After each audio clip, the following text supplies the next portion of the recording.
9 மணிக்கு on ஆகட்ட TV serial night 9 மணி வரைக்கும் ஓடும். ஏசி ஒரு பக்கம் ஓடும், டிவி ஒரு பக்கம் ஓடும். நான் நைட்டு திரும்பவும் 8 மணிக்கு வருவேன். 8 மணில இருந்து 9 மணி வரைக்கும் சீரியல் பாப்பேன். கரண்ட் பில் வரும்.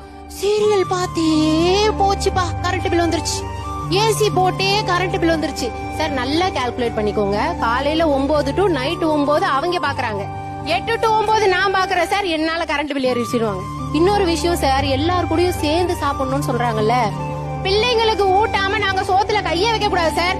இங்க கேட்டு பாருங்க எத்தனை பேர் அந்த கண்டிஷன் ஃபேஸ் பண்றாங்கன்ட்டு. கல்யாணமான புதுசுல புருஷனுக்கு மாமியாருக்கு போட்டுட்டு தான் மருமக சாப்பிடணும். கல்யாணமாயி குழந்தை பிறந்ததுக்கு அப்புறமா பிள்ளைக்கு ஊட்டணும். அதுக்கு எடுத்துட்டு போய் நான் வாயில வச்சேன்னா அது இப்படிங்கும் அப்படின்னும். இந்த மாதிரி ரியாக்ஷன் எல்லாம் கொடுக்கும் சார்.